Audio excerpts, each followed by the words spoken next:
அன்பிலே சோறுகள் அனைவருக்கும் மெரிதான செவ்வாய் பொழுதின் மகிழ்வான காலை உற்சாக வணக்கம் வணக்கம் வணக்கம். இந்த நாள் இனிய நாடகமே இந்த நொடி வரைக்கும் எங்கள் எல்லோரையும் பேச மூச்சு விட அறுக்கத்தில் உட்கார வச்ச கடவுளுக்கு மறவாத நன்றி தானே பயந்து இன்று நாள் நிகழ்ச்சிகளுக்குள் உற்சாகத்தோடு செல்லாம். அது நேரம் இன்று அனைத்து நல்ல தினங்களை கொண்டாடி கொண்டிருக்கும் எல்லோருக்குமே இந்த வாழ்த்துக்களையும் கூறியபடியே நேரம் 8 மணி 8 நிமிடங்கள் 7ஆம் தேதி 5ஆம் மாதம் 2024 மற்றும் ஒரு நாளைக்கு செவ்வாய் காலை நேரல் இப்பொழுதோடு இணைந்திருக்கின்றோம். வழமை போலவே அத்தனை நிகழ்ச்சிகளும் இன்றும் இடம்பெற்று கொள்ளும். சிந்தனை நேரம், பொருட்சல் மற்றும் சிவதர்சினி அவர்களது கேள்விச்சாரம், தொடர்ந்து பாலன் அவர்களது வாழ்வின் உண்மை இருக்கா இல்லையா பார்த்துக்கொள்வோம். அதனை தொடர்ந்து வஜிதார் நிகழ்ச்சி இருக்கின்றது.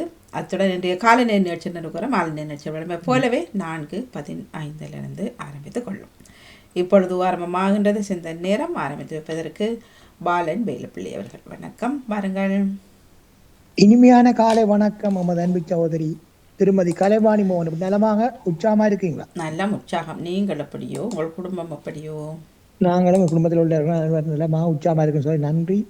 இப்படி இதற்கு இந்த நாளை காண தந்த தேவகுமாரனுக்கு இருதயத்தின் ஆழத்திலிருந்து கோடான கோடி நன்றிகளை சொல்லிக்கொண்டு எங்களோட பாமோத்தின் அதிபர் எங்கள் அன்பு சகோதரர் திருவாளர் நடாமோகனையும் அன்பு சகோதரி திருமதி கலைவாணி மோகனையும் அவரது செல்ல மகளையும் மன்னிக்க வேண்டும் மற்றும் பாமத்து கடன் சிறப்பிக்கிற அனைத்து குடும்ப உறவுகளையும் தாயத்து உறவுகளையும் மற்ற எல்லோரையும் எசப்பாதாமை நீங்கள் நிறைவாக நிறைவாக என்றென்றும் வளர்த்து ஜபிக்கின்ற அப்படின்னு சொல்லிக்கொண்டு கண்டிலிருந்து கரவட்டி மேற்கு வேலுப்பிள்ளை பாலன் இந்த கிறிஸ்தவ நட்சத்திர இலக்கம் சகோதரி 263 சொல்லிக்கொண்டு யோவனுடைய சரித்திரம் 5ஆம் அதிகாரம் முறைவார்த்தை ஒன்று வர முடிய இந்த யோவனுடைய சரித்திரம் இந்த வேதாமத்தில் 42 அதிகாரம் இருக்குது. யோபுக்கு எவ்வளவு நீதிமானாக இருந்து எவ்வளவு ஆஸ்திரம் நடக்கிறது குடும்பத்தில். அதுக்கு மனைவியன் சொல்றார் 10 பிள்ளை இருந்து 10 பிள்ளையும் யோபு இழந்துட்டார். 3 ஆண்களையும் 3 பொம்பளை பிள்ளையும் சொத்து பத்து எல்லாத்தையும் சாத்தா எல்லாத்தையும் அழிச்சு போட்டார். அப்படியும் இருந்து தேவனோட இப்படி இருக்கான்னு சொல்லித்தான் இந்த இது போய்கொண்டிருக்குது. வைஃப் ஒரு காலத்துல சொல்றா, ஒரு இடத்துல சொல்றா, எல்லாத்தையும் இழந்தீங்க, உனக்கு நான் விசரா தேவனை தூசிச்சு போட்டு ஆவியை விடன்னு சொல்லி பேசுறான். 4ஆம் நடக்குது. அப்படியும் இருந்து அவர் தேவனோட இப்படி ஐக்கியமா இருந்ததா அந்த ஸ்டோரி போகுது. ஒன்னா பார்த்தா தான் அந்த அங்கே கேட்டா தான் அது அதிகாரம் விடாங்கன்னு சொல்லிக்கொண்டு கேட்கிற உள்ளங்களுக்கு நன்றிகளை சொல்லிக்கொண்டு யோபுடைய சரித்திரம் 11ஆம் அதிகார விரைவார்த்தை 1-20 முடிய. கர்த்தருடைய பரிசுத்தமுள்ள நாமத்துக்கு சோத்திரம். அப்பொழுது நாகமத்தியனாகிய சோப்பார் பிரதியுத்தரமாக, ஏராளமான வார்த்தைகளுக்கு உத்தரவு சொல்ல வேண்டாமோ? வாய்ச்சாலகன் நீதிமானாய் விளங்குவானோ? உம்முடைய வீம்பு வார்த்தைகளுக்கு மனுஷர் மௌனமாயிருப்பார்களோ? நீர் பரியாசம் பண்ணும் போது ஒருவரும் உம்மை வெட்கப்படுத்த வேண்டாமோ? என் சொல் சுத்தம் என்றும் நான் தேவரீருடைய வார்த்தைக்கு துப்பரவானவன் என்றும் நீர் சொல்லுகிறீர். ஆனாலும் தேவன் பேசி உமக்கு விரோதமாய் தம்முடைய உதடுகளை திறந்து உமக்கு ஞானத்தின் இரகசியங்களை வெளிப்படுத்தினால் நலமாயிருக்கும். உள்ளபடி பார்த்தால் அது இரட்டடிப்புக்குள்ளதாயிருக்கிறது. ஆகையால் உம்முடைய அக்கிரமத்துக்கேற்றபடி தேவன் உம்மை தண்டிக்கவில்லை என்று அறிந்து கொள்ளும். தேவனுடைய அந்தரங்க ஞானத்தை நீர் ஆராய்ந்து சர்வ வல்லவருடைய சம்பூரணத்தை நீர் அறிய கூடுமோ? தேவனுடைய அந்தரங்க ஞானத்தை நீர் ஆராய்ந்து சர்வ வல்லவருடைய சம்பூரணத்தை நீர் அறிய கூடுமோ? அது வானபரியந்தம் உயர்ந்தது, உம்மால் என்ன ஆகும்? அது பாதாளத்திலும் ஆழமானது, நீர் அறியக்கூடியது என்ன? அதன் அளவு பூமியை பார்க்கிலும் நீளமும் சமுத்திரத்தை பார்க்கிலும் அகலவுமாயிருக்கிறது. அவர் பிடித்தாலும் அவர் அடைத்தாலும் அவர் நியாயத்தில் கொண்டு வந்து நிறுத்தினாலும் அவரை தடை பண்ணுகிறவன் யார்? அவர் பிடித்தாலும் அவர் அடைத்தாலும் அவர் நியாயத்தில் கொண்டு வந்து நிறுத்தினாலும் அவரை தடை பண்ணுகிறவன் யார்? மனுஷருடைய மாயத்தை அவர் அறிவார், அக்கிரமத்தை அவர் கண்டும் அதை கவனியாதிருப்பார். மனுஷருடைய மாயத்தை அவர் அறிவார், அக்கிரமத்தை அவர் கண்டும் அதை கவனியாதிருப்பார். புத்தி இல்லாத மனுஷன் காட்டு கழுதை குட்டிக்கு ஒப்பாய் பிறந்திருந்தாலும் பெருநெஞ்சு உள்ளவனாயிருக்கிறார். நீர் உம்முடைய இருதயத்தை ஆயத்தப்படுத்தி உம்முடைய கைகளை அவருக்கு நேராக விரித்தால் நலமாயிருக்கும். உம்முடைய கையிலே அக்கிரமம் இருந்தால் அதை தூரத்தில் அகற்றிவிட்டு அநியாயம் உம்முடைய கூடாரங்களில் வாசமாயிருக்க விட்டாதிரும். உம்முடைய கையிலே அக்கிரமம் இருந்தால் அதை தூரத்தில் அகற்றிவிட்டு அநியாயம் உம்முடைய கூடாரங்கள் வாசமாயிருக்க விட்டாதிரும். அப்பொழுது உம்முடைய முகத்தை மாசில்லாமல் ஏறெடுத்து பயப்படாமல் திடன் கொண்டிருப்பீர். அப்பொழுது நீர் வருத்தத்தை மறந்து கடந்து போன தண்ணீரைப் போல அதை நினைப்பீர். அப்பொழுது உம்முடைய ஆயுசு காலம் பட்ட பகலை பார்க்கிலும் பிரகாசமாயிருக்கும். இருளடைந்த நீர் விடியற்காலத்தை போலிருப்பீர். நம்பிக்கை உண்டாயிருக்கிறதினால் திடனாயிருப்பீர். தோண்டி ஆராய்ந்து சுகமாய் படுத்துக் கொள்வீர். பயப்படுத்துவார் இல்லாமல் நித்திரை செய்வீர். அநேகர் உமது முகத்தை நோக்கி விண்ணப்பம் பண்ணுவார்கள். பயப்படுத்துவார் இல்லாமல் நித்திரை செய்வீர். அநேகர் உமது முகத்தை நோக்கி விண்ணப்பம் பண்ணுவார்கள். துன்மார்க்கருடைய கண்கள் பூத்து போய் அவர்கள் அடைக்கலம் அவர்களை விட்டொடைந்து அவர்கள் நம்பிக்கை சாகிறவன் சுவாசம் போல் அழிந்து போகும் என்றார். துன்மார்க்கருடைய கண்கள் பூத்து போய் அவர்கள் அடைக்கலம் அவர்களை விட்டொடைந்து அவர்கள் நம்பிக்கை சாகிறவன் சுவாசம் போல் அழிந்து போகும் என்றார். நாளைக்கு சௌகரி 12ஆம் அதிகாரம் தொடரும் என்று சொல்லிக்கொண்டு, தகப்பனே உங்களது பிள்ளைகள் பிரியாண மார்க்கமாக எந்தெந்த மன்னிக்க வேண்டும் ஒரு பாடல் படிச்சுட்டு மன்னிக்க வேண்டும். இயேசுவினுடைய பரிசுத்தமுள்ள நாமத்துக்கு சோத்திரம். உகந்த காணிக்கையாய் ஒப்பு கொடுத்தேனையா, சுகந்த வாசனையாய் முகர்ந்தே மகிழுமையா. உகந்த காணிக்கையாய் ஒப்பு கொடுத்தோமையா, சுகந்த வாசனையாய் முகர்ந்து மகிழுமையா. கண்களை தூய்மையாக்கும் கர்த்தாவே உமை பார்க்கணும். கண்களை தூய்மையாக்கும் கர்த்தாவே உமை பார்க்கணும். காதுகள் திறந்தருளும் கத்தரும் குரல் கேட்கணும். காதுகள் திறந்தருளும் கர்த்தரும் குரல் கேட்கணும். கர்த்தரும் குரல் கேட்கணும். உகந்த காணிக்கையாய் ஒப்பு கொடுத்தோமையா, சுகந்த வாசனையாய் முகர்ந்து மகிழுமையா. அப்பாவும் சமூகத்தில் ஆர்வமாய் வந்தோமையா. அப்பா சமூகத்தில் ஆர்வமாய் வந்தேனையா. தப்பாமல் வனைந்து கொள்ளும் உப்பாக பயன்படுத்தும்.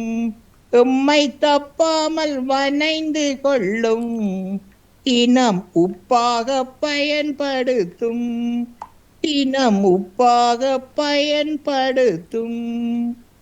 உகந்த காணிக்கையாய் ஒப்பு கொடுத்தோமையா, சுகந்த வாசனையாய் முகர்ந்து மகிழுமையா. முகர்ந்து மகிழுமையா. தகப்பனே, அந்த பிள்ளைகள் பிரான மார்க்கமாக எந்தெந்த வாகனங்களை வழி சென்று கொண்டிருக்கிறார்களோ செல்லவிருக்கின்றார்களோ அவர்களோடு உங்கள் சமூகம் அனுமினாடி கூடவே செல்ல வேண்டி ஜபிக்கிறேன் ராஜா. ஒருவருக்கு கூட ஒரு சிறு விபத்துக்கள் பிறர் மூலம் இந்த ஆபத்துக்களோ இந்த கொள்ளெண்ணங்களோ அவர்களை ஒருவரையும் அணுகாத வண்ணம் நீங்கள் அவர்களை வேலி அடைத்து அணுவினாடியும் பாதுகாப்பாக எடுத்தவன் ஜபிக்கிறேன் தகப்பனே. அப்படி நீங்கள் தினமும் வழி எடுத்து வருகிறமைக்காகவும் வழி எடுத்த போறமைக்காகவும் நான் செலுத்துகிறேன் தகப்பனே. மற்றும் குடும்பங்களுக்குள்ள கணவன் மனைவிக்குள்ள பிள்ளைகளுக்குள்ள குடும்ப உறவுகளுக்குள்ள குழப்பங்களை கொண்டு வருகிற பொல்லாத அசுத்த ஆவிகளை வல்லமையுள்ள கிறிஸ்துவின் நாமத்தினால கட்டி அப்புறப்படுத்துறேன். தகப்பனே, குடும்பங்களை ஆசீர்வதிங்க, வழிநடத்துங்க. எல்லாவற்றையும் இயேசுவின் நாமத்தில ஒப்பு கொடுத்து ஜெபிக்கிறேன் எங்கள் நல்ல பிதாவே. ஆமேன், ஆமேன், ஆமேன். நன்றி, வணக்கம் சகோதரி. மிக்க மிக்க நன்றி பாலன். பெற்றவர்களே தொடர்ந்து கொள்வோம். நன்றி, வணக்கம். வணக்கம் சார். நன்றி, வணக்கம். டேவிட் அண்ணா வணக்கம். பாருங்கள். ஆம் ஆம் உகந்த காணிக்கையாய் ஒப்பு கொடுத்தோம் ஐயா. ஆமேன், அல்லேலூயா. ஆண்டவரே, உமது வலக்கையால் என்னை காப்பாற்றுகின்றீர் என்கின்றார் சங்கீத ஆசிரியர். பிதாச்சுதன் தூயாவியின் பெயராலே ஆமேன். இறை புகழ்ச்சி உமக்கே. காலை வணக்கம் சகோதரி திருமதி கலைவாணி முகன் அவர்களே. நலமாக உற்சாகமாக இருக்கின்றீர்களா? வணக்கம். நலம், உற்சாகம். நீங்கள் எப்படியோ? நான் நலமாக இருக்கின்றேன். எமரால்ட் கடல்ல இருக்கின்றீர்கள். இன்றைக்கு நன்றாகவே இருக்கின்றது, அழகாக இருக்கின்றது. நன்றி. உங்கள் குடும்ப நல உற்சாகத்திற்காக இறைவனை பிரார்த்தித்து பாமுக உறவுகளுக்கு காலை வணக்கம் கூறி கிறிஸ்தவ நற்சிந்தனை வழங்குபவர் நோர்வேயில் இருந்து டேவிட். கிறிஸ்தவ நற்சிந்தனை தொடரன் 1626 பாஸ்கா காலம் 6ஆம் வாரம் என்று செவ்வாய் தினமுமாகும். இன்று திரு அவை புனித பெவர்லியூஸ் நகர புனித யோவான் அவர்களை நினைவு கூறுகின்றது. அன்பான உறவுகளே, தூய ஆவியினால் எங்களை வழிநடத்தும் பரலோக தந்தையை நாம் புகழ்ந்து பாடுவோம். ஆராதனை ஆராதனை துதி ஆராதனை ஆராதனை ஆராதனை ஆராதனை துதி ஆராதனை ஆராதனை. மகஸ்தம்பமே உமக்காராதனை, மகத்தின் தூணே உமக்காராதனை, மகஸ்தம்பமே உமக்கு ஆராதனை, மகத்தின் தூணே உமக்காராதனை. இஸ்ராயேலின் தேவனே உமக்காராதனை, ஈசாக்கின் தேவனே உமக்காராதனை, இஸ்ராயேலின் தேவன் உமக்காராதனை, ஈசாக்கின் தேவனே உமக்காராதனை. ஆராதனை ஆராதனை துதி ஆராதனை ஆராதனை ஆராதனை ஆராதனை துதி ஆராதனை ஆராதனை. வாழ்த்தொலியாக அல்லேலூயா அல்லேலூயா.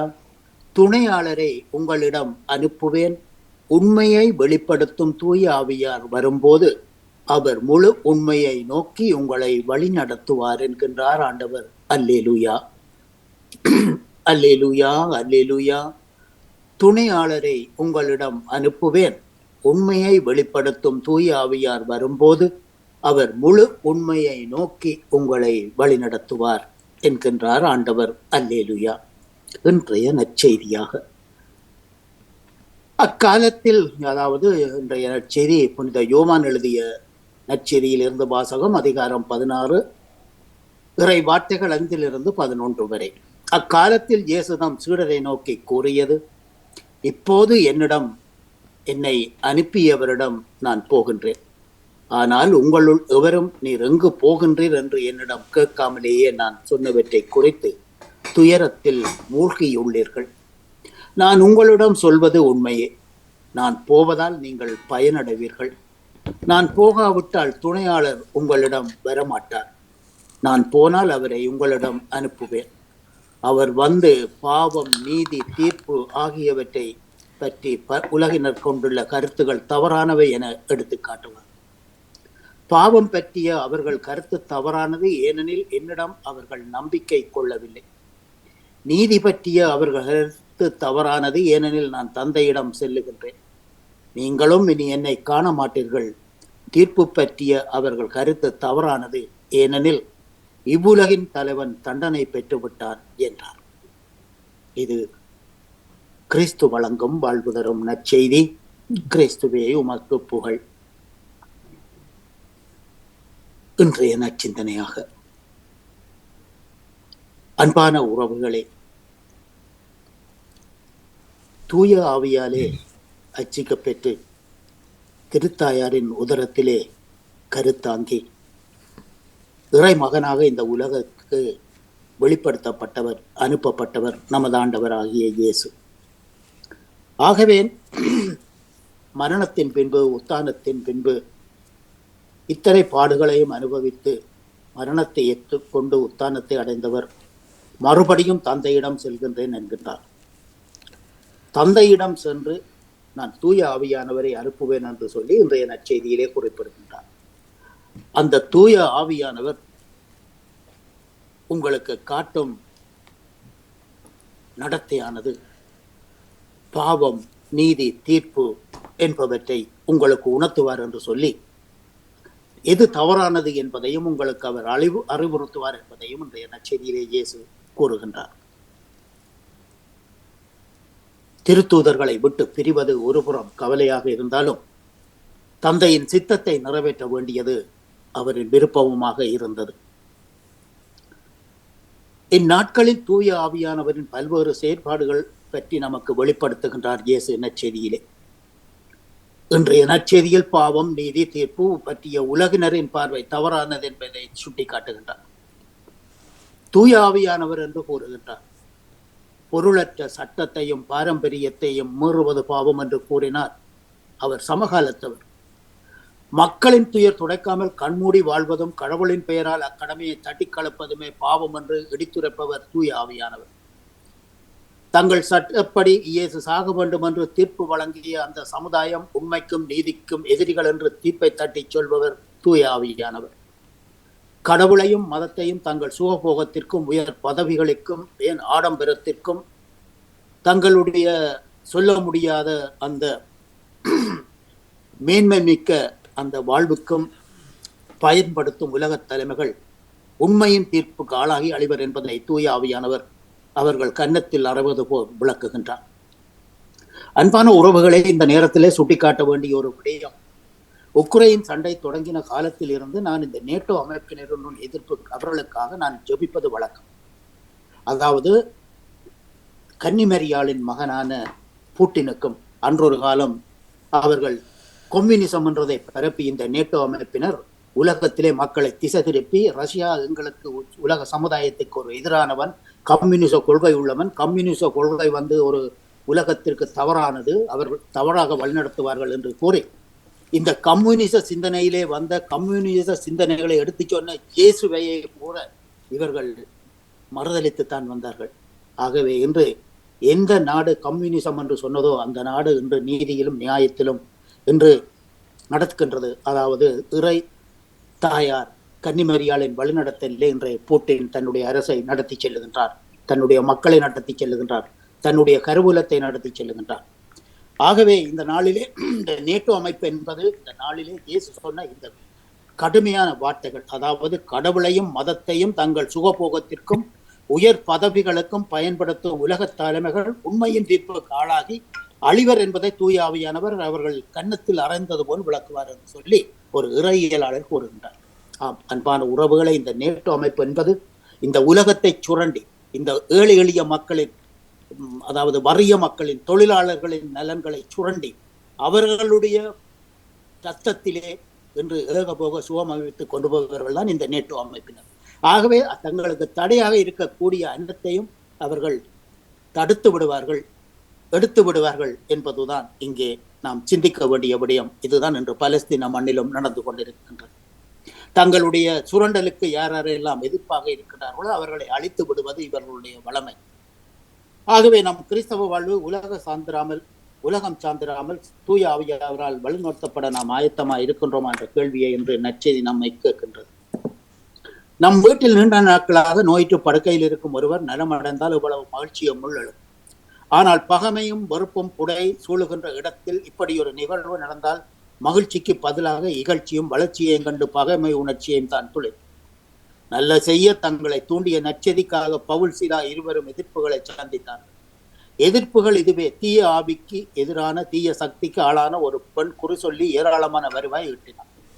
தீய ஆவியினின்று அவளை விடுதலை செய்தபின் அவள் குறி சொல்லவில்லை. இப்பெண்ணை கொண்டு வருவாய் பார்த்தவர்கள் பவுலடியார் மீது பாய்கிறார்கள். இது போன்ற இன்றும் பல நிகழ்வுகள் நம் சமூகத்தில் நடைபெறுவதை கண்ணால் காண்கின்றோம். தங்களுக்கு கிடைக்க வேண்டிய லாபம், கமிஷன் தொகை பெற வேண்டும் என்றால் எதையும் செய்ய தயாராக இருப்பார்கள். ஏன் தேவையில்லாத மருந்துகளை தயாரித்து உலகத்திற்கு அதை விநியோகிப்பார்கள். ஆயுதங்களை தயாரித்து விற்பனை செய்வார்கள். தேவை என்று சொல்லி சொன்னால் தங்களுக்கு விருப்பமில்லாத நாடுகளின் மேல் சண்டையையும் துவக்கி அவர்களை அள்ளித்தொழிவார்கள். ஏழ்மையை பயன்படுத்தி பணம் சம்பாதிக்கும் கூட்டம் ஆன்மீகத்தை ஆதாயத்தின் நுழைவாயிலாய் அணுகுவதும் கண்டித்திருக்கத்தக்கது. இயேசு தங்களை விட்டு பிரியவிருக்கிறார் என்பதை உணர்ந்து துயரப்படும் சீடர்களுக்கு துணையாளர் எப்போதும் உடனிருந்து பாவத்தை சுட்டி காட்டுவார், நியாயத்தை வெளிப்படுத்துவார், நீதியை எடுத்துரைப்பார் என்கின்றார் இயேசு என்ற நற்செய்தியிலே. ஆகவே நேரமாக கதைத்து விட்டேன், சொல்லிவிட்டேன். நிச்சயமாக இது ஆவியானவரின் வெளிப்பாடுகள் என்றுதான் நான் நிச்சயமாக உணர்ந்து கொள்கிறேன். ஆகவே இந்நச்சிந்தனையில் இணைந்திருந்த அனைத்து பாமுக உறவுகளுக்கும் இந்நாளிலே நிறைய இறையாசி வழங்க வேண்டி எல்லோருக்கும் பொதுவான இறைவனை பிரார்த்தித்து விடைபெறும் இன்றைய நாள் நிகழ்ச்சிகள் அனைத்தும் இனித நடைபெற வாழ்த்துக்கள் கூறி அன்போடு விடைபெறுகின்றேன். என் அன்பு தங்கையே திருமதி கலைவாணி மோகன் அவர்களே, அன்பு நேயர்களே, மீண்டும் நாளைய சிந்தனையோடு உழைப்பின் மகத்துவம் ஊக்குவிக்கும் மாதத்தில் தாய்மொழியாம் தமிழ் மொழியை வாழ்வியலாக்கி கொண்டு எங்களுக்கு நச்சிந்தனை தந்த தம்பி பாலனுக்கும் நன்றி கூறி அன்போடு விடைபெறுகின்றேன். அன்பு சகோதர சகோதரிகளே, நன்றி, வணக்கம். மிக்க நன்றி அண்ணா. நன்றி, வணக்கம். ஜானட்சன் வணக்கம். மருங்கள் இனிய காலை உற்சாக வணக்கம். கலைவாணி மோகனுக்கு நடாமன் அவர்களுக்கு இணைந்த பாமருந்து எங்கிருந்த காலை வணக்கத்தை கிறிஸ்தாசுடன் கூறிக்கொண்டு அன்று வந்து தியானடி. இன்று பாஸ்கா காலத்தின் 6ஆம் வாரத்தின் 2ஆம் நாள் செவ்வாய்க்கிழமை, 7064வது ஆக்கமாகும். கிறிஸ்தவ நற்சிந்தனை. மாதாவின் வைகாசி மாதம் மாதாவின் வணக்க மாதம். இன்றைய மாதம் மாதாவின் வேண்டுகோள் பல்வேறு இடங்களில் பல்வேறு காலங்களில் அக்காலத்தின் சூழ்நிலைக்கும் தேவைக்கும் ஏற்ப அன்னை மரியா காட்சி கொடுத்து பல்வேறு செய்திகளை உலகுக்கு வழங்கினார். அதில் சோமாலை செவிக்கும்படியும் பாவிகளின் மனமாற்றத்திற்காக தப உறுத்துகளை மேற்கொள்ளுமாறும் வேண்டுகோள் விடுத்தார். எனவே மாதாவுக்கு மிகவும் விருப்பமான பக்தி முயற்சியாகிய சிவமாலையை தினமும் பக்தியுடன் செவிப்போம். தினமும் சிவமாலை சொல்லுண்டு இவரும் ஒருபோதும் அழிந்து போவதில்லை. இதனை நான் மிக மகிழ்ச்சியோடு என் இரத்தத்தால் கூட கையெழுத்திட்டு கொடுப்பேன் என்று புனித லூயிஸ் மான்போர்ட் கூறியுள்ளார். மரியன்னை பக்தியானது மரியன்னின் வழி தொடர நம்மை இட்டு செல்ல வேண்டும். மரியாவுடன் விளங்கிய மேலான புண்ணியங்களை நமது வாழ்வாக்க வேண்டும். மாதாவை அளவுக்கு அதிகமாக அன்பு செய்கின்றோமோ என்று மனிதர்களே ஒருபோதும் பயப்பட்டு விடாதீர்கள். நீங்கள் இயேசுவை விட ஒரு காலம் அதிகமாக அன்பு செய்துவிட முடியாது என்கின்றார் புனித மேக்சிமிலியன் கோல்பே அவர்கள். மரியன்னை பக்தியினில் வளர்வோம், இயேசுவின் அருகில் அமர்வோம். இயேசுவின் மூலம் மாதா பக்தியை வளர்ப்போம். தினமும் சுபமாலை செவித்து மன்றாடுவோம். தாயே உன் பாதம் தஞ்சமென்றோடி வந்தோம். தாயே உன் பாதம் தஞ்சமென்றோடி வந்தோம். நீ எல்லாலோர் துணை யாரும் இல்லாதது நிச்சயம் நிச்சயமே. நீ எல்லாலோர் துணை யாரும் இல்லாதது நிச்சயம் நிச்சயமே. தாயே உன் பாதம் தஞ்சமென்றோடி வந்தோம். தாயே உன் பாதம் தஞ்சமென்றோடி வந்தோம். வானோர்க்கரசியாய் மாட்சி சுருதியாய் மங்காகோழி சுடராய் அருள் ஞானோ கிருபை சிம்மாசனமாகிய நாயகியே மரியே. அருள் ஞானோ கிருபை சிம்மாசனமாகிய நாயகியே மரியே. தாயே உன் பாதம் தஞ்சமென்றோடி வந்தோம். தாயே உன் பாதம் தஞ்சமென்றோடி வந்தோம். நன்றி, வணக்கம். கலைவாணி மோகன். மிக்க மிக்க நன்றி ஜெயா நடேசன் அவர்களே. நேவிஸ் பிலிப் சரணி வாங்க, வணக்கம். இனிய கால உற்சாக வணக்கம் திருமதி வாணி மோகன் அவர்களே. எப்படி உற்சாகமாக மகிழ்வாக இருக்கிறீங்களா? உற்சாக மகிழ்வு. தாங்கள்? நாங்களும் உங்களைப் போலவே மகிழ்வாக நன்றாக இருக்கிறோம். நன்றி. நீங்களும் எல்லோருமே நலமாக இருக்க வேண்டும் என்று இந்த வேளையில் இறைவனை பிரார்த்தித்துக் கொண்டு நச்சிந்தனை இருந்தவர்களுக்கும் வாழ்த்துக்களை கூறிக்கொண்டு அமைதியான இந்த நாளை எங்களுக்கு தந்த இறைவனை நாங்கள் வாழ்த்தி போற்றி வணங்குவோம். என்னுடைய நச்சிந்தனை தொடரின்றி 1398 என்றும் கூறிக்கொண்டு இன்றைய இறை வார்த்தை நம் வாழ்வாக. ஆண்டவரே, உமது பலக்கையால் எங்களை காப்பாற்றும் என்கின்றது இன்றைய திருப்பாடல் 138. நெஞ்சில் கவலை நிதமும் பயிராக்கி அஞ்சி உயிர் வாழ்தல் அறியாமை என்றார் பாரதியார். நம் அன்றாட வாழ்க்கையில் ஒவ்வொரு நாளும் நம்முடைய வாழ்வில் நடக்கும் நிகழ்வுகளை எண்ணி பார்த்து ஏன் என்று பல ஏன்களை கடவுளிடம் கேட்டு சலிப்படைகின்றோம். பதில் அறியாது திணறி இருக்கின்றோம். ஆனால் ஒரு கட்டத்தில் பதில் நமக்கு கிடைக்கின்ற போது இறைவனின் அன்பை எண்ணி பார்த்து நாம் நடந்து கொண்ட விதத்திற்காக வருத்தப்படுகின்றோம். கடவுளுடைய வழிகள் அற்புதமானவை, நாம் நம்ப முடியாதவை, நம்முடைய மனித பார்வையில் ஏற்றுக்கொள்ள முடியாதவை. ஆனால் காலம் கனிகின்ற போது நாம் கடவுளின் அன்பை உணர்ந்து மிகவும் வியப்படைகின்றோம். கடவுளுக்கு நன்றி கூறுகின்றோம். நம் வாழ்வில் பலதரப்பட்ட உணர்ச்சிகள் வருவது சகஜம். ஆனால் எந்த உணர்ச்சியும் நம்மை மேற்கொள்ளாதவாறு நாம் பார்த்து கொள்ள வேண்டும். எப்போது நாம் சில உணர்ச்சிகளுக்கு அடிமையாகின்றோமோ அப்போது நமது சுதந்திரத்தை இழந்து விடுகின்றோம். பயம், அச்சம் என்ற உணர்வு நம்மை தாக்கும் போது நாம் செயலிழந்து காணப்படுகின்றோம். ஆனால் ஆண்டவர் என் பக்கம் இருக்கும் போது நான் ஏன் அஞ்ச வேண்டும்? மனிதர் எனக்கு எதிராக என்ன செய்ய முடியும் என்றது திருப்பாடல் 118 பார்க்கின்றோம். இயேசு இவ்வுலகை அல்லது சீடர்களை விட்டு போவதற்கு முன் அவர்களுக்கு பல காரியங்களை பற்றி பேசுகின்றார். அதில் முக்கியமான ஒரு காரியம்தான் தூய ஆவியாரின் வருகை. ஒவ்வொரு இழப்பிலும் ஒரு ஆதாயம் உண்டு. ஒவ்வொரு பிரிவிலும் ஒரு துணை கிடைக்கும். ஒவ்வொரு பயணமும் ஒவ்வொரு புதிய ஆற்றலை வழங்கும். நமது வாழ்வுக்கும் உறவுக்கும் இதை ஒரு பாடமாக எடுத்துக் கொள்வோம். தூய ஆவியாரின் துணையின்றி நம்மால் ஒன்றும் செய்ய முடியாது என்பார் அறிஞர் சார்லஸ் லிபோர்ஜியோன். ஆகவே நாம் நமக்கு துணையாக இருக்கும் தூய ஆவியின் மீது நம்பிக்கை வைத்து இறைப்பணியை சிறப்பாக செய்வோம். தூய ஆவியிலும் கனிகளுடன் பயணித்த அன்னை மரியா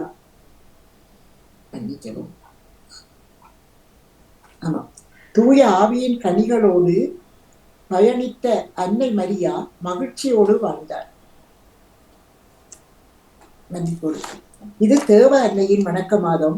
ஆவியாரின் கனிகளுடன் பயணித்துக் கொண்டிருக்கும் அன்னை இன்று பொறுமையின் பொற்பீடமாய், தூய்மையின் கண்ணாடியாய், விடியலின் விடிவெள்ளியாய் உண்மையில் வாழ்ந்து உயர்வை எட்டி பிடிக்க பொறுமை என்னும் ஒன்றை எங்களில் நாடி துடிப்பாக்கினார். அன்பு அன்னையே, எங்களுக்கு ஏற்படும் இழிவுகளையும் இடையூறுகளையும் பொறுமையோடு ஏற்று உண்மை போன்று நாங்களும் தூய்மை அடையும் வரத்தை தர மகனிடம் பரிந்து அன்னை மரியாயே எங்களுக்காக வேண்டிக் கொள்ளும் என்று வேண்டிக் கொண்டு,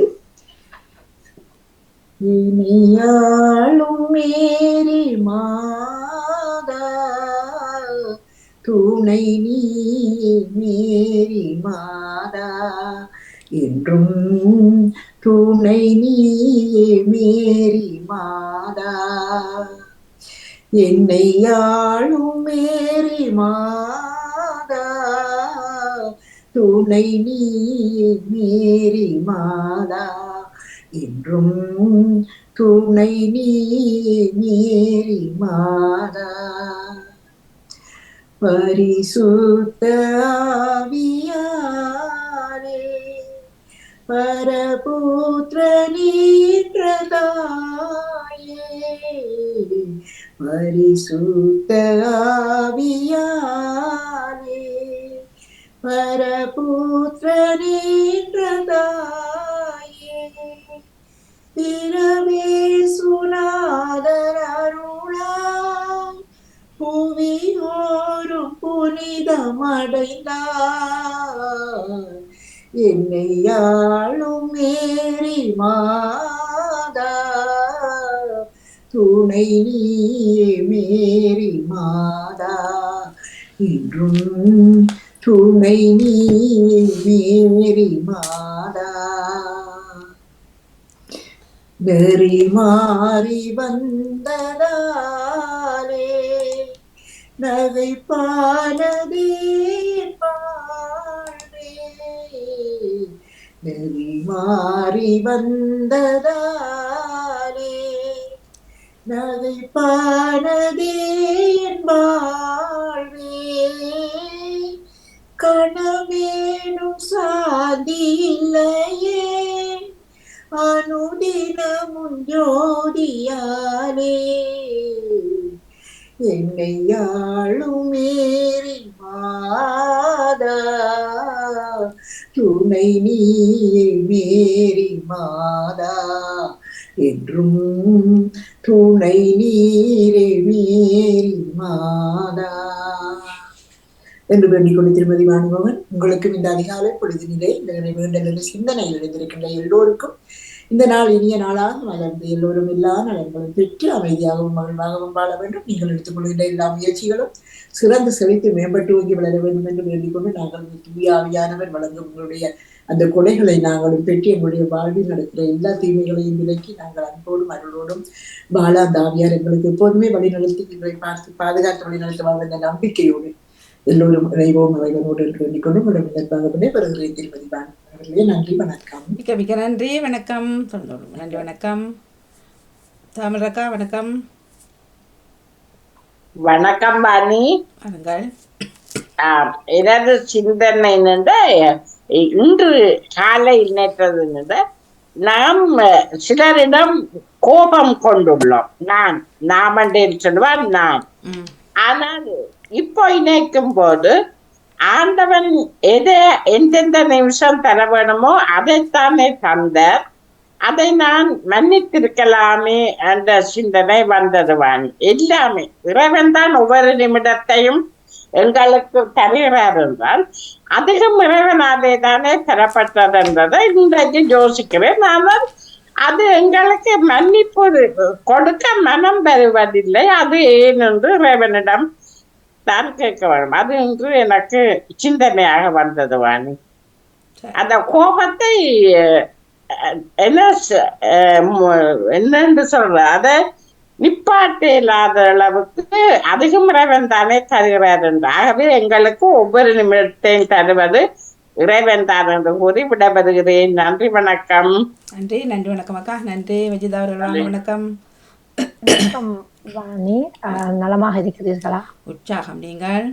நலமாக இருக்கின்றேன். அனைவருக்கும் சிறப்பான வாழ்த்துக்களை கோரிக்கொண்டு தவமலராக்காக கேட்ட கேள்விக்கு இறுதியில் நாம் விடையை சொல்லிக் கொள்கின்றேன். எனக்கு தெரிஞ்ச விடைய எனது சிந்தனையாக அன்பும் கருணையும் பொழியும் மார்க்கம் இஸ்லாம். அதில் இஸ்லாத்தில் இருந்தவர்கள் இவ்வாறுதான் இருக்க வேண்டும் என்று கட்டுப்பாடு விட்டிருக்கிறது. இப்ப நாங்க இப்படி இல்லை, அது இப்படி நடந்துட்டு போகலாம் என்று சொல்லக்கூடாது. சில விடயங்கள் கட்டாயம் என்று சொல்லப்பட்டிருக்கிறது. அப்படி நாங்க இருந்தால் தான் அந்த இஸ்லாம் என்று அந்த ஆரம்பத்திலேயே அந்த ஈமான் கொண்டவர்களாக வாழ முடியும். ஏன்னு சொன்னா ஒரு பிள்ளை பிறந்தவுடன் அந்த பெற்றோர்கள் செய்ய வேண்டிய ஒரு கடமை இருக்கிறது. அந்த பிள்ளைக்கு இடது காதில் களிமாவும் வலது காதில் வாங்கும் சொல்லி ஊதுவார்கள். தேனை முதலில் வாய்க்குள்ள வைப்பார்கள் அல்லது பேரிச்சங்கனியை வாய்க்கில் வைக்க வேண்டும். அதுதான் அந்த குழந்தைக்கு முதல் உணவாக தாய்ப்பாலை விட முதலாக கொடுக்கப்படுகின்றது அந்த உணவு. அப்ப ஏனென்று சொன்னா அதுக்கு அந்த அந்த அதுல ஈமான், நீ நம்பிக்கை கொள்ள வேண்டும் என்று சொல்லப்படுகின்றது. அது போல அந்த அந்த வார்த்தைகள், நாங்களோட வாயிலிருந்து வர வார்த்தைகள் இனிப்பானதாக வர வேண்டும். இனிப்பானதாக மற்றவர்களுக்கு காயப்படுத்தாம வர வேண்டும் என்பதற்காக அந்த தேனும் அந்த பேர்த்தங்கனியும் வைக்கப்படுகின்றது. முகமது நபி ஸல்லல்லாஹு அலைஹி வஸல்லம் அவங்களோட காலத்துல அந்த இஸ்லாமிய மார்க்கம் அவருக்கு அந்த அந்த இஸ்லாமிய மார்க்கத்துக்கான அந்த வேதம் வழங்கப்பட்ட போது அவரை ஒரு பொய்யானவர், ஒரு எதிரியானவர்களாக பார்க்க முற்பட்டார்கள். ஆனால் அவர் அந்த வாழக்கொண்டு இஸ்லாமிய மார்க்கத்தை பரப்பவில்லை. அவர் அன்பின் மூலமாகத்தான் அந்த மார்க்கத்தை பரப்பினார். அவர் எத்தி வைத்தார் அதை அந்த கருணையோட உள்ளங்களோட அவர்களை ஆப்பிரிக்க மக்களை அவர்கள் வெறுத்தார்கள், அடிமைகளாக பவித்தார்கள். அடுத்தது பெண் குழந்தைகளை புதைத்தார்கள். அப்படியெல்லாம் இருந்த காலத்தில் அவர் சிந்தித்தார், ஏன் இப்படி செய்யறாங்க, என்ன என்ன காரணம், நாங்க மனிதர்கள் தானே, இறைவனால படைக்கப்பட்டவர்கள் தானே, ஏன் இப்படி செய்கிறார்கள் என்று சொல்லும் பொழுதோ முதல் அந்த பாங்கு தொழுகைக்காக அழைப்பு விடுக்கப்படுகின்ற பாங்கு சொன்னவர் யாரென்று சொன்னால் ஃபிலால் அலி, ஒரு ஆப்பிரிக்கா நகரத்தை சேர்ந்தவர். அவர் எப்படி சொல்லப்பட்டார் என்று சொன்னால், அவரை இந்த அரேபிய நாட்டு மக்கள் அந்த காலத்துல அவர் அடிமையாக வைத்திருந்தார்களாம். அப்ப அவர் இந்த முகமது நபி ஸல்லல்லாஹு அலைஹி வஸல்லம் அவர்கள் இஸ்லாத்தை இப்படி ஒரு வேதம் ஒன்று இருக்கிறது, இதை இப்படி இருங்கள் என்று சொல்லி இருக்கும்போது அவர் மறைமுகமாக ஒரு அரபியிடத்தில் அவர் வேலை செய்து கொண்டிருக்கிறார் அடிமையாக. அப்ப இருக்கும் பொழுது இவர் இந்த இஸ்லாத்தை ஏற்றுக்கொள்கிறார். மறைமுகமாக அந்த வீட்டுக்குள்ளே இருந்து அவர் அந்த இஸ்லாத்தை அவர் நம்பிக்கையோடு இருக்கும் பொழுது வெளியால தெரிய வந்தவுடனே இதை விட்டு வெளியால போன்று அந்த எஜமான் சொல்கின்றார். அவர் இல்லை என்று சொல்ல உடனே அவருக்கு அடிச்சு அவரை உடம்பெல்லாம் காயப்படுத்தி அவரை ரோட்டில் கரகரண்டு இழுத்து கொண்டு போய் அந்த சுடு மணல்ல ஒட்டக குடல்களையும் பாறாங்கற்களையும் வைக்கின்ற அப்பொழுது கூட நான் இறந்தாலும் இறைவன் ஒருவன் என்றுதான் சொல்லுவேன் என்று சொல்கின்றார். கடைசி அவர் செத்து போற நேரத்துல உயிர் கொஞ்சம் தான் இருக்குது, இதை யாராவது இவரை வாங்குங்கள், விற்பார்களாம் அடிமைகள் அவர்கள். அப்பொழுது அபூபக்கர் அலி அவர்கள் வாங்குகின்றார்கள், முகமது நபி அவர்களின் நபி தோழர்களில் முதன்மையானவர். அவர் வாங்குகின்றார், வாங்கிட்டு வந்து அவரை வடிவா பராமரிக்கின்றார். பராமரித்து வந்ததுக்கு பிறகு அவருக்கு கிடைத்த அந்த அங்கீகாரம் வித்தியாசமானது. அவர் தான் முதல் முகமது நபி ஸல்லல்லாஹு அலைஹி வஸல்லம் ஒரு அடிமையை, ஒரு ஆப்பிரிக்க இனத்தை சேர்ந்தவரை அவர் பார்ப்பதற்கே அருவருப்பாக இருப்பார், அப்படியான கருப்பாம் அவரை முதன்மைப்படுத்தி அவர் தான் வாங்கு சொல்ல வைத்தார்களாம். அப்ப அந்த ஒரு கட்டையில ஏறி நின்று நீங்க அந்த அழைப்பு எப்படி இந்த இவர்களை ஒன்று சேர்க்கலாம் என்று சொல்லும்போது சிலாக்கள் சொன்னாங்களாம் சத்தம் போடுவோம், சிலாக்கள் கை தட்டலாம் என்று சொன்னார்களாம். அப்பொழுது ஒருவர் எழும்பி சொன்னாராம், நாங்க வாங்கு சொல்லுவோம், அல்லாவுக்காக வாருங்கள் என்று சொல்ற வாங்குதான் அந்த அல்லாஹ் அக்பர் என்று கேட்க அதை அந்த அங்கீகாரத்தை கொடுத்து பாருங்க அந்த ஒரு அடிமைக்கு. அதுக்கு காரணம் என்னன்னு சொன்னால் அன்பு. அந்த அன்பின் துவக்கம் தான் எங்களிடம் இருக்க வேண்டும். இப்ப ஒரு செயலை நாங்க செய்யும் பொழுது பிஸ்மில்லாஹி ரஹ்மான் ரஹீம் என்று சொல்ல வேண்டும். அளவற்ற அருளாளனும் நிகரற்ற அன்புடையனுமாகிய அல்லாஹ்வின் திருநாமத்தால் ஆரம்பம் செய்கின்ற என்ன விடயமா இருக்கட்டும், சாப்பிடும் போதும் சரி, உடுப்பை கொடுக்கும் போதும் சரி, ஒரு வெளியால போகும் போதும் தான், என்ன விடயத்தை நாங்கள் எழுதும் பொழுதும் தான், என்ன செய்யும் பொழுதும் நாங்கள் இந்த விடயத்தை நாங்கள் மனதுக்குள்ள சொல்லிக் கொள்வோம், சத்தம் போட்டு சொல்லுவதில். அதே போல ஒருவரை சந்திக்கும் பொழுது ஒருவரை காணும் பொழுது முகமது கூறிக்கொள்ள வேண்டும். அஸ்ஸலாமு அலைக்கும் என்று சொல்லுவோம், அவங்க வலைக்கும் அஸ்ஸலாம் ரஹ்மத்துல்லாஹி பரகாத்துஹு என்று சொல்லுவார்கள். அதுக்கு என்ன கருத்து என்று சொல்ல, சாந்தியும் சமாதானமும் உங்கள் மீது உண்டாகட்டும். அங்கு சாந்தியை போதிக்கிறது அந்த மார்க்கம், சமாதானத்தை போதிக்கின்றது. அதே போல அவர்களும் திருப்பி சொல்வார்கள். அப்ப அங்க யோசித்து பாருங்க, இங்கு அந்த ஆரம்பத்திலேயே அங்கு அந்த என்ன சொல்கின்றான் இறைவன், மன்னிக்க சொல்கின்றான், உங்களை ஒருவரை ஏற்றுக்கொள்ளுங்கள் என்று சொல்கின்றான், அன்பை பரிமாறிக்கொள்ளுங்கள் சொல்கின்றான். அப்ப இறைவன் மிகவும் மன்னிக்க கூடியவனாக இருக்கின்றான். அப்ப மன்னிக்கும் பொழுது நாங்க எம்மாத்திரம் ஏக இறைவன் தன்னை பற்றி தன்னுடைய இறுதி வேதத்தில் கூறும் பொழுது அவன் மிகவும் மன்னிப்பவன், மிக்க அன்புடையவன். ஆதாரம் அல் குர்ஆன் 85:44 இருக்கின்றது. அப்ப நாங்க இறைவன் எங்களுக்கு அன்புடைய, ஒரு தாயை விட 70 மடங்கு அன்புடையவனாக இறைவன் இருக்கிறானா. ஒரு தாயை விட அன்புடன் அந்த குழந்தையை வளர்க்கின்றாள், இவ்வளவு அன்பானவள், 10 மாதம் சுமந்து அந்த கஷ்டங்களை அதை விட 70 மடங்கு அன்புடையவன் என்றால் நீங்க பார்த்துக் கொள்ளுங்கள், இவ்வளவு அன்புடையவனாக இருப்பான். இறுதி நாளின் அதிபதியாக இருக்கின்றான். ஏனென்று அப்படி சொல்லப்படுகிறது என்றால், இப்ப இந்த உலகத்துல செய்யற பாவங்களுக்கு நாங்க நீதியை தேடி போறோம். அந்த அந்த நீதியின் ஓட்டைகள் பணத்தின் மூலமாக, செல்வாக்கின் மூலமாக அடைக்கப்பட்டு விடும், அந்த நீதி கிடைக்காது. அப்ப பாவம் செஞ்சவர்களை தண்டிக்கிறது யாரு? அவங்களுக்கு தண்டனை இல்லையா? அப்ப இறைவன் அதை பார்த்து கொண்டிருக்கின்றான். அந்த தண்டனை அவர் கொடுத்துத்தான் ஆக வேண்டும். அதுக்கு முதலாவது தண்டனை என்னென்று சொல்லப்படுவதால் நரக நெருப்பில் அவர்கள் வீசப்படுவார்களாம். நரக நெருப்புல ஏன் வீசப்படுகிறார்கள் என்றால், இந்த தோல் இப்ப விஞ்ஞானம் கண்டு அதை ஓகே பண்ணிருக்கிறது. அந்த தோல் என்ன செய்யும்னா, அந்த ஒரு நோவினை சக்தியை தோல் தான் உணர்கின்றதாம். உங்கள் நரக நெருப்பில் நீங்கள் இருக்கும்போது உங்கள் தோள்கள் மீண்டும் மீண்டும் புதுப்பிக்கப்படும் என்று சொல்லப்படுகின்றது.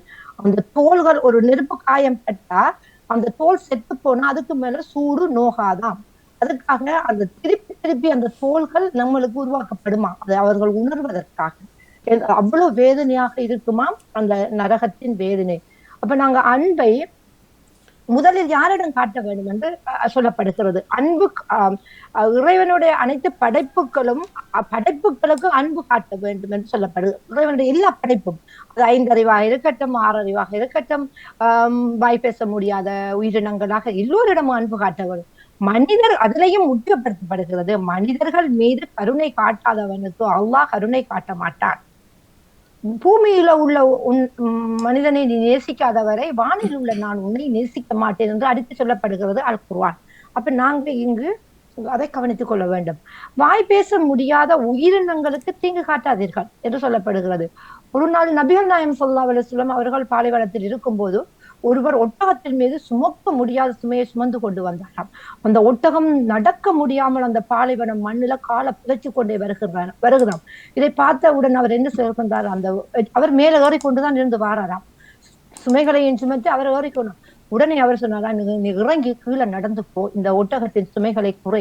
அது வாய் பேச முடியாவிட்டாலும் அதோட பாரத்தை தாங்க முடியாமல் உடலின் அசைவில் இருந்து விளங்குகின்றது என்று சொன்னாராம். அப்படியானவர்கள் மிகவும் அந்த இறைவனின் இந்த பாவத்துக்கு மிகவும் முக்கியமானவராக கருதப்படுவார்களாம். ஏனென்று சொன்னால் மனிதரான நாங்கள் இது பாரம், இதால தூக்கிடலான்னு நாங்க சொல்லுவோம். ஆனால் வாய் பேச முடியாத உயிரினங்கள் சொல்லாது. அது நாங்க எவ்வளவு சுமையை சுமந்தாலும் அது சுமந்துதான் போகும். முடியாட்டி என்ன செய்யும், கீழே படுக்கும், நம்ம அடிப்போம். எத்தனையோ தரம் நம்ம பார்த்திருக்கிறோம். ஒரு மாடு ஓடாட்டி வாழை முறுக்குவாங்க, அடிப்பாங்க, குறி வைப்பாங்க. இதெல்லாம் பாவம் என்று சொல்லப்படுகின்றது. அதுபோல போர்க்களம், கைதிகள், ஏழைகள், பாதிக்கப்பட்டோர், குழந்தைகள், பெற்றோர், அனாதைகள், தொழிலாளர்கள் மேல் நீங்கள் கட்டாயம் அன்பு காட்டுங்கள் என்று சொல்லப்படுகிறது.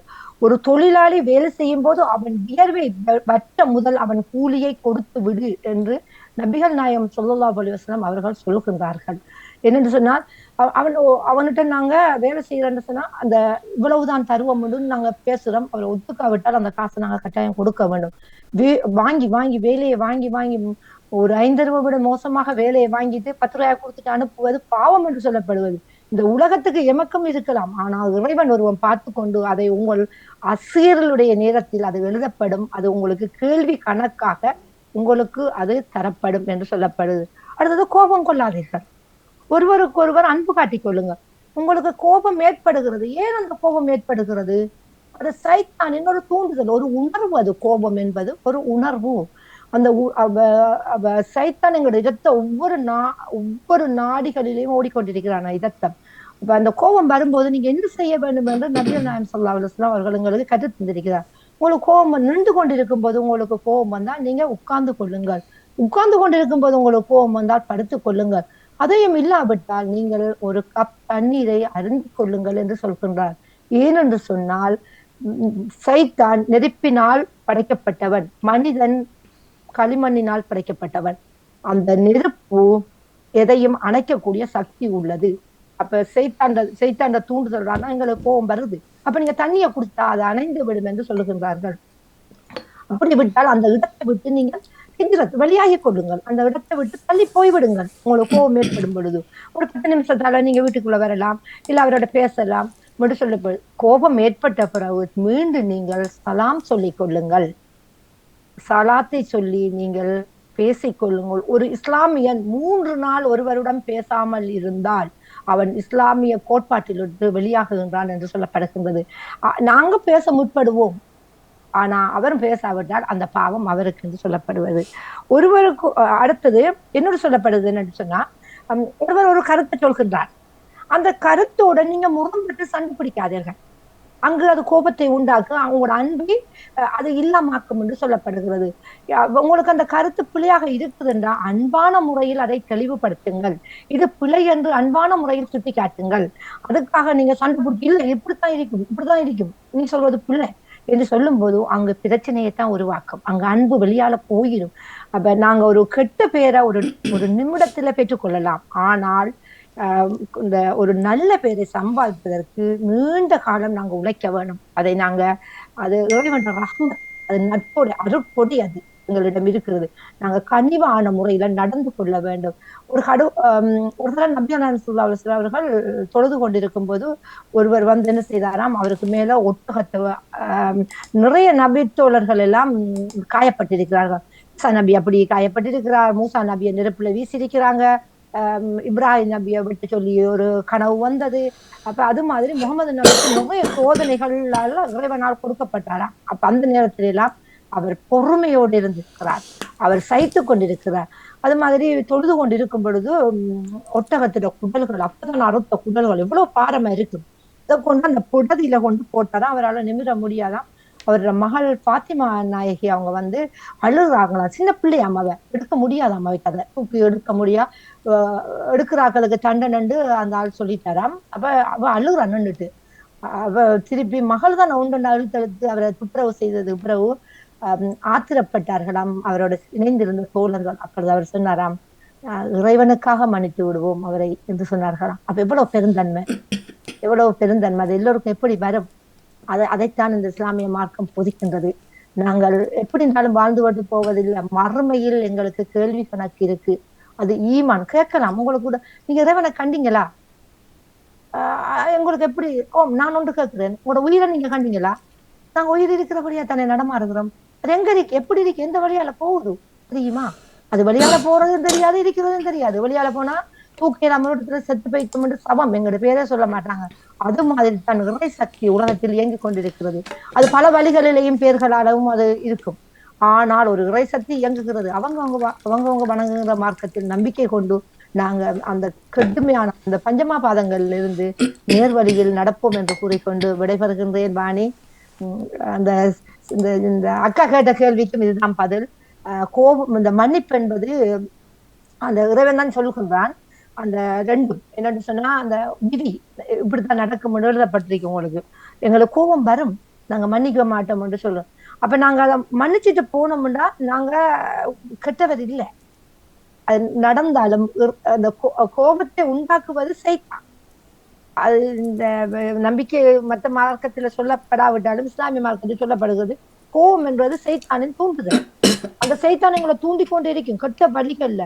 சில விடயத்தை இறைவன் எப்படி சொல்றான்டா, அந்த பக்கம் நெருங்காதீர்கள் என்று சொல்றான். இந்த சில பக்கத்துல குர்ஆன்ல சொல்றான், இதை செய்யாதீர்கள், இதை தவித்துக் கொள்ளுங்கள்னு சொல்றான். அதே மாதிரி தான் ஆதம் அலைஹிஸ்ஸலாத்துக்கு அந்த மரத்தின் பக்கம் நெருங்காதீர்கள் என்று சொன்னான். ஆனால் அவர் நெருங்கினார், அது அவர் அனுபவித்தார். அது போல விபச்சாரம், வட்டி, அப்படி சில விடயங்களை நீங்கள் நெருங்காதீர்கள் என்று சொல்லப்படுது. அதை நாங்க நெருங்கிட்டோம் என்று சொன்னா அதுல இருந்து மீண்டு வர்றது கஷ்டம். அதை செய்யாதுங்கன்னு சொல்லல குர்ஆன். நெருங்காதீர்கள், அந்த பக்கமே நீங்க போகாதீர்கள். ஏனென்று சொன்னா, இப்ப நாங்க இந்த உலகத்துல வாயாலதான் பேசிக்கொண்டிருக்கிறோம். அல் குர்ஆன் சொல்லுது, வாயாலதான் பேசிக்கொண்டிருக்கிறோம். ஆனால் அந்த மறுமையில வாய்க்கு முத்திரை குத்தப்பட்டு விடுவான். வாய் பேசாதான், ஒவ்வொரு உறுப்புகளும் பேசுமா, ஒவ்வொரு உறுப்புகளும் பேசுமா. நான் களவெடுத்திருந்தா என்ற கைதான் பேசும், நான் விபச்சாரம் பண்ணியிருந்தா என்ற உடல் உறுப்பு தான் பேசும், நான் காலால் ஒருவன் அடித்திருந்தா என்ற கால் தான் பேசும், நான் கண்ணால ஒருவனை கேட்டு பார்த்து படித்திருந்தா கண் தான் பேசும். அப்படி ஒவ்வொரு உறுப்புகள் தான் பேசுமா. வாய்க்கு முத்திரை இடப்படும் என்று சொல்லப்படுகிறது. அப்ப யோசித்து பாருங்க, எவ்வளவு பயந்து நாங்க இந்த உலகத்துல வாழ வேணும். அந்த எவ்வளவு உலகத்துல எதுவும் செய்துட்டு போவோம் என்று சொன்னா, அங்க ஒருவன் பிடிக்கிறதுக்கு ஒருவன் இருக்கிறான். நாங்க பிடிச்சோம்டா அந்த பிடி காசு கொடுத்து வர இயலாது, நாங்க நீதிபதியை கொண்டு வச்சு வாதாட இயலாது, எந்த ஓட்டைகளையும் முடிக்க முடியாது. ஆனால் நாங்கள் அதில் கவனமாக இருந்தால்தான் வெற்றி பெற முடியும் என்று கூறிக்கொண்டு விடைபெறுகிறேன் வாணி. நீங்க முதல் சொல்லிட்டீங்க, தமிழக பேசாம நிக்கிறாரு என்ன வாணி, அது எல்லாம் இறைவனால் எனக்கு கஷ்டம் தான். அத என்ன நிறைவு, இப்ப நாங்கள் அதை எடுத்துக்கொள்வது கஷ்டம், ஆனா முயற்சி செய்வோம். என்னன்னு சொன்னாக்கா, இந்த சைத்தான் என்ன செய்யுமா, எங்களோட புலையான பக்கம் ஏன்னா இறைவனோட அவர் வாதிட்டு இருக்கிறார், சபதம் பண்ணிருக்கிறார், நான் உனது மக்களை நான் வழிகெடுப்பேன் என்று இறைவன் தான். இப்ப ஒரு மரத்துக்கு படைச்சு நம்மளுக்கு மருந்தையும் படைச்சிருக்கிறா. இப்ப நான் உதாரணமா சொல்றேன், உங்களுக்கு காய்ச்சல் வந்திருக்குது, குளிசையும் இருக்குது, நஞ்சும் இருக்குது, நீங்க எதை தெரிவு செய்ய வேண்டும்? அப்ப உங்களுக்கு ஒரு வருத்தம் வந்திருக்குது, உங்களுக்கு இறைவன் காப்பாற்ற வேணும். நான் ஒரு உதாரணத்துக்காக சொல்றது. உங்களுக்கு ஆமா ஒரு ஒரு நோய்வாய்ப்பட்டிருக்கிறீர்கள், அப்ப உங்களுக்கு ஒரு குளிசையும் தந்திருக்கிறார்கள், உங்களுக்கு விஷமும் தந்திருக்கிறார்கள், ரெண்டும் பக்கத்துல பக்கத்துல இருக்குது. உங்களுக்கு ம். 6 அறிவை இறைவன் தந்திருக்கிறார். நீங்கள் எதை இப்பொழுது தெரிவு செய்வீர்கள்? குளிசைதான். அப்ப ஏன் குளிசையை தெரிவு செய்கிறீர்கள்? அதுல ஒரு நம்பிக்கை. இல்ல, அந்த குளிசையே நம்பிக்கை என்னன்னு சொன்னால் இது எங்களுக்கு உடலை சுகமாக்கும். அப்ப நீங்க விஷத்தை தெரிவு செஞ்சு குடிக்கலாம் தானே. அப்படியா நாங்க போயிடுவோம், ஏன் குடிக்க மாட்டீங்க? அது மாதிரி தான் இறைவன் நன்மையும் தீமையையும் படைத்திருக்கிறான், கெட்ட செயல்களையும் சொல்லியிருக்கிறான். என்ன நம்பினவர்கள் எந்த பக்கத்தை விட்டு நீ எப்படித்தான் கூத்தாடிட்டு போனாலும் நீ எப்படித்தான் கூத்தாடிட்டு போனாலும் அதை கேட்க மாட்டான். இறைவன் சைத்தானிடம் சொல்லியிருக்கிறார். அதுக்கு என்ன காரணம் என்று சொன்னா, இஸ்லாமிய மார்க்கத்தில் இருக்கிறபடியா நான் சொல்றேன், இறைவன் நெருப்பினால் படைத்தவன் சைத்தான், மண்ணினால் படைத்த மனிதன். ஆதம் அலைஹிஸ்ஸலாம் அவங்கள படைச்சிட்டு சரி கதையா முடிங்க. அந்த ஆதம் எல்லாம் ஒவ்வொரு நாள் வந்து போறேன். இல்ல அவருக்கு நீங்க கௌரவப்படுத்தப்படி சொல்ல அவர் ஏன்னு சொல்றாரு சைத்தான். என்னன்னு சொன்னா, நாம் தானே நெருப்பு, களிமனுக்கு களிமனால படைத்த மனிதனுக்கு நான் ஏன்னு சொல்ல. அப்ப அவர் இறைவனிடம் கேட்கிறாரு என்னன்னு சொன்னா, எனக்கு ஒரு நீ ஒரு ஒரு இதொன்று தரணும், எனக்கு ஒரு வாக்குறுதி தரணும் என்னன்னு கேட்கிறார். அப்ப நான் மண்ணால படைத்த மனிதனை நான் கெடுப்பேன். முயற்சி செய்வோம். பக்திதா. நன்றி வணக்கம். நன்றி வணக்கம். நன்றி வணக்கம். சொல்றவர் உட்பட முயற்சி செய்வோம், கோபத்தை அடக்குவோம். சொல்றது இலகு, வாசிக்கிறது அதை விட இலகு, ஆனா கடைப்பிடிப்பது கடினம். கடைப்பிடிப்பது கஷ்டம். பார்ப்போம். இதுக்குள்ள அந்த உங்களோட சிந்தனைகள் ஒரு வார்த்தை சொன்னீங்க, கருப்பானவர்கள் எல்லாம் என்ன என்ன சொன்னீங்க, அருவருப்பானவர்கள் அப்படின்ற. அதை அருவருப்பான நாங்க சொல்லவில்லை, எங்க மார்க்கத்தை இல்ல உங்களோட சிந்தனைகள் வந்து நான் சொல்லியிருக்கலாம். என்னன்னு சொன்னால், அந்த அவரு அந்த உதடு கொஞ்சம் பெருத்தவரு, கொஞ்சம் நல்ல கருப்பானவர், உண்மையிலே அவரை வச்சு இந்த அவமானப்படுத்தினார்களா? இல்ல அப்படி சொல்லிக்கலாம். தவிர அருவருப்பண்ட வார்த்தை. அப்ப கருப்பானவர் எல்லாம் அருவருப்பானவர்களோ மன்னிப்போடு நான் பேசும்பொழுது வந்துட்டது. ஆனால் அப்படி அந்த அரபிய மக்கள் அவரை கழித்து வைத்தார்கள். அவனை பார்க்கவே அரியண்டமாக இருக்கிறது. அது கலர்ன்றதுக்கு அப்பால வேற எதுமா இருக்கலாம், ஒரு மனுஷனுக்கு ஒவ்வொன்று இருக்குந்தானே ஒரு செயல். இல்லம்மா, அவரு அந்த அடிமையாக வைத்திருந்தார்கள், கருப்பர்கள் என்றுதான் அடிமையாக வைத்திருந்தார்கள் அவர்கள்.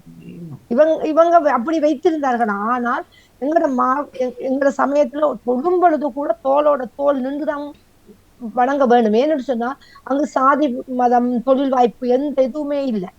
அதுக்காகத்தான் அதை அவர் ஏற்படுத்தி வைத்தார். அவருக்கு அவ்வளவு அங்கீகாரத்தை கொடுத்தார். அந்த வார்த்தை ஒன்றதை நான் கேட்டேன். அதை மன்னிப்பை நான் இந்த வானொலியிலே கேட்டுக் கொடுக்கின்றேன். நான் பேசும்பொழுது அது வந்திருக்கலாம், அது நான் சொன்னது தவறாக இருக்கும். அறிஞர்கள் தான் அப்படி சொன்னார்களாம், அரபியர்கள் அவரை அப்படி ஒதுக்கி வைத்தார்களாம் அவரை. நன்றி வஜிதா. நன்றி. நன்றி வணக்கம். நன்றி வணக்கம். சொல்ல போறீங்களா? கேள்வி வரும், கேட்கிறேன். அது பரவாயில்லை, தெளிவுபடுத்த வேண்டியது எனது கடமை.